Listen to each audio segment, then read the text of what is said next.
Okay, then let's start talk about finite differences approximation.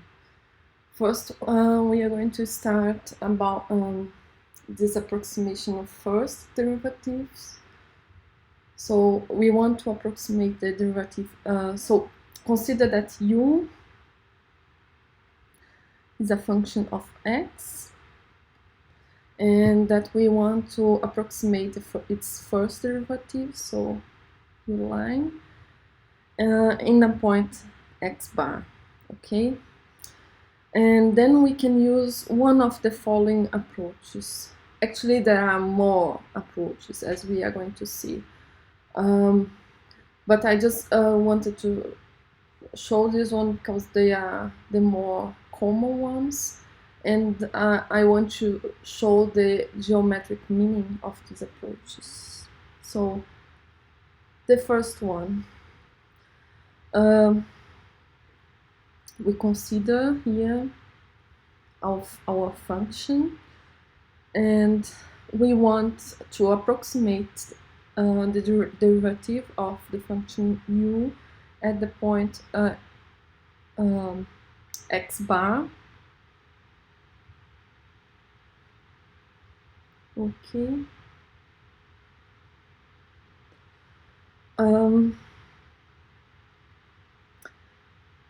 So suppose that we can evaluate our function somehow in some points, and we just want the approximation of its derivative. Okay, so we have here the point x bar, and the one possibility is to. So what's the first derivative? The first derivative is the slope of the tangent line on a point, right? And we can approximate this slope by the slope of a second line. Okay, so we can just put here the point x bar plus some h. So here, and this here would be the second line. No, okay. Pretend that it's crossing at this point. Okay, so as we can see, the slope of the second line here would be the tangent of this angle theta, and here the no. So here it's the size of this side, it's h, and here it is u of x bar plus h minus u of x bar. Okay, so u line of h will be approximated by u x bar plus h minus u h divided by h. So as we can see here, this approximation here can be bad because we have a big h. But imagine that we are able to get really small h, okay? And then indeed this approximation can get better. So smaller if we take smaller values for h, better will be this approximation. So on the second case,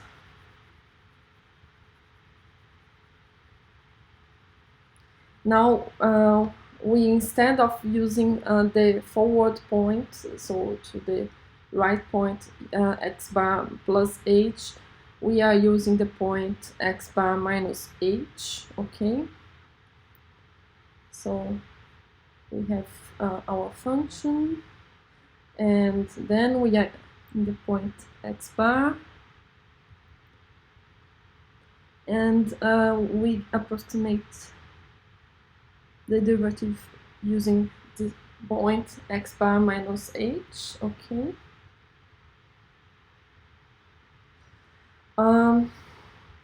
And then here it will be, if we make x bar minus h, we have a size h. And then the variation here, it is the x bar minus, yeah. So here it will be u of x bar minus u of x bar minus h, okay. And then the slope of this second line will be given by 2. And now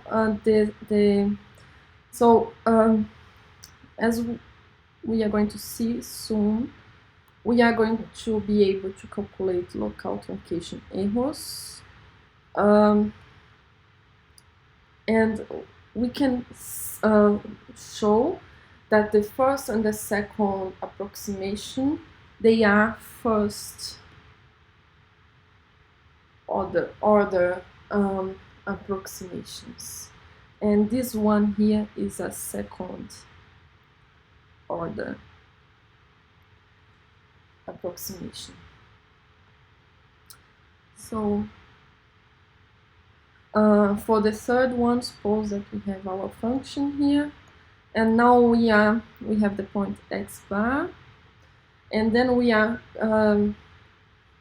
using the point x bar plus h and the point x bar minus h. So we use this here, okay. And then this size here, if we make x bar plus h minus x bar minus h, it will be 2h, and then here it will be u x bar plus h minus u x bar minus h, okay.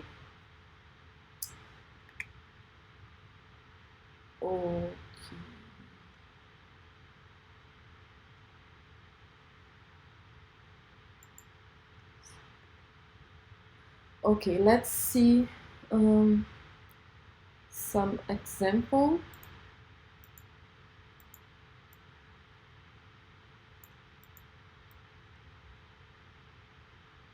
Okay. So now I'm going to show how we can determine the coefficients in front of the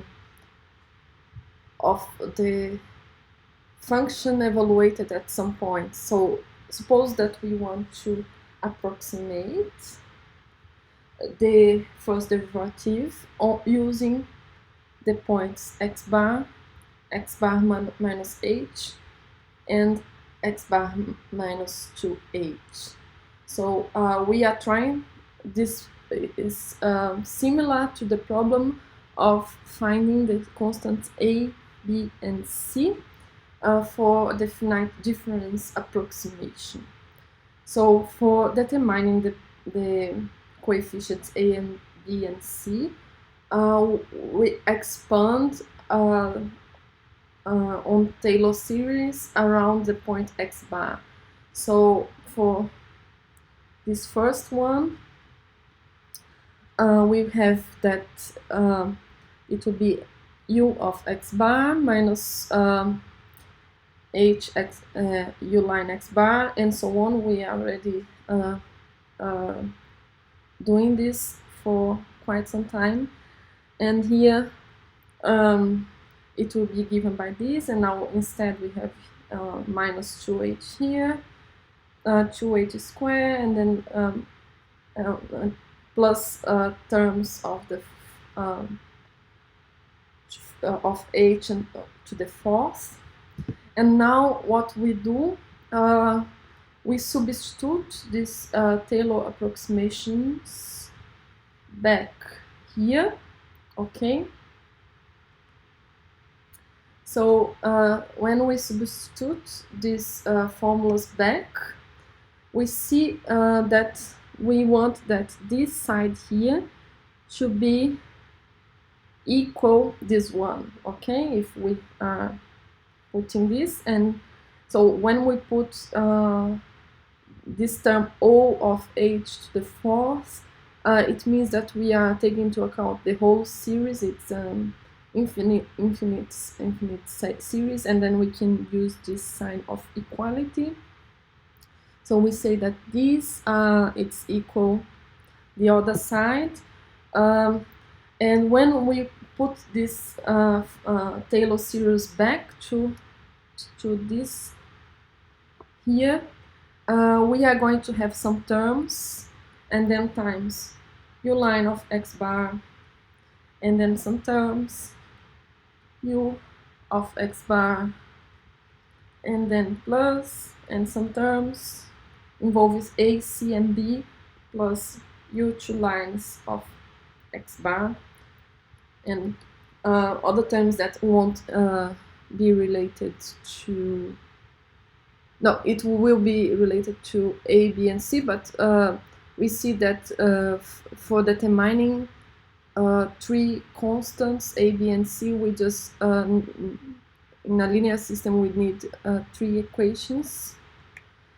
So the terms that are multiplying u x bar, for this equality here to happen, they should be equal 0, because we have like some 0 u x bar here, okay? And then for the terms of u line, here there is a 1, and on the other side probably appeared something times h, and then we have the second relation here, and the third would involve the second derivative of u, and then by doing this equality, okay, we can find this linear system here, and solving for a, b, and c, we find that a should be this, b equal this, and c equal this. And then if we substitute back to the finite difference formula, we get this approximation. So if we want to approximate u line of x based on these 3 points, finite difference approximation would be given by this. And for studying the order of this approximation, we look for the local truncation error. Okay. So let's talk now about second order approximations. So I'm not going to explicitly show this, but you can use the method that I showed before. So I suppose that we want to approximate u2 line of x using the points x bar minus h, x bar, and x bar plus h, and then you expand these terms using Taylor series, and then you make this equality. Okay, so you suppose that you want to find constants a, b, and c, so a times this one times b times this one and c times this one, okay, as we did before. And then we would get this finite difference approximation here. So this is called centered. It is a second order, and is the most used one to solve the diffusion equation. Okay. So let's consider now that we have a boundary value problem given by this. Okay, And now when I'm talking about approximating the second order derivative, I'm going to use this approximation here. So I'm using one point in the left, so if we are in the interval, I'm using x bar minus h, x bar, and x bar plus h, okay? So just think like this. So if we want to approximate the first derivative of a function, this first derivative is related to the slope of a line. So we need 2 points to determine this line. Of course, we can use more points also, but 2 points are the minimum necessary to determine this approximation. And if we want to approximate u line of x, it is related to concavity. So we are thinking about some parabola, right? And then we need at least 3 points to do this approximation, okay? Okay, so let's consider this boundary value problem. So we have u to lines of x equals some function f of x on the interval 0, 1, and then we have some Dirichlet boundary condition. Yeah. So now I'm going to give some instructions for you to approximate this boundary value problem that I just showed before. So let me just write here again for you to remember. So x, for x inside of the interval 0, 1, then we have u of 0 equal alpha and u of 1 equal beta. So in order to approximate this boundary value problem, we divide the interval 0, 1 into m subintervals, okay? So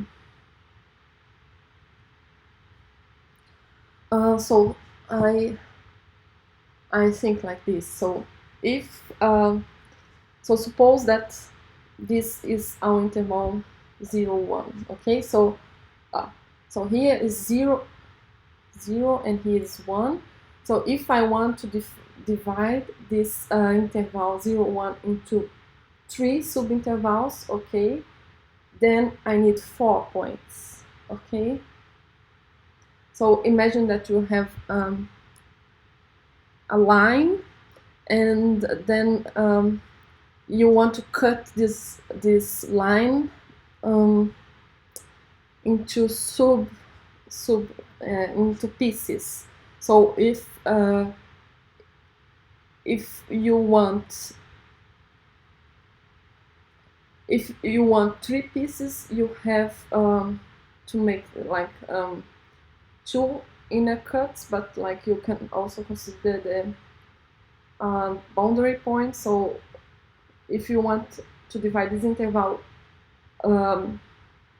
into m points, m subintervals, you need m plus 1 points, okay? So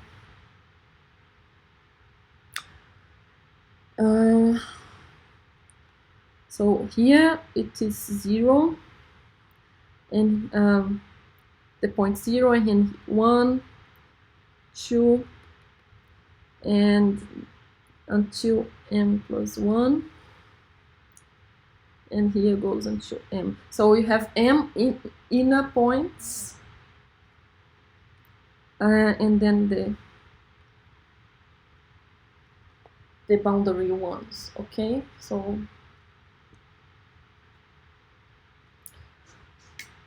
so you in this line you need to do m cuts, inside. Okay. So if we want m subintervals, and then we will compute the grid function consisting of values u0, 1 until um+1, where uj is our approximation to the solution ux of j. Okay.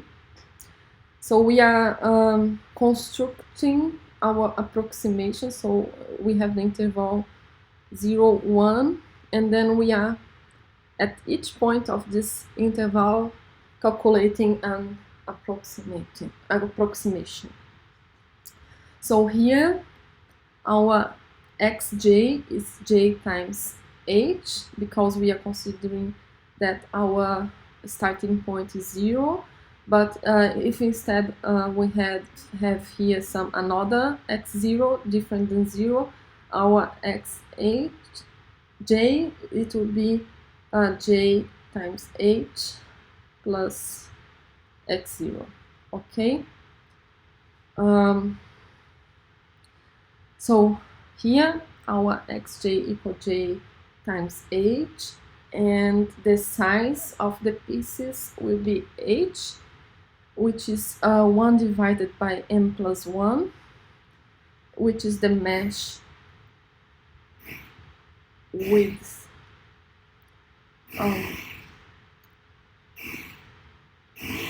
Okay, I think I'm making a pause.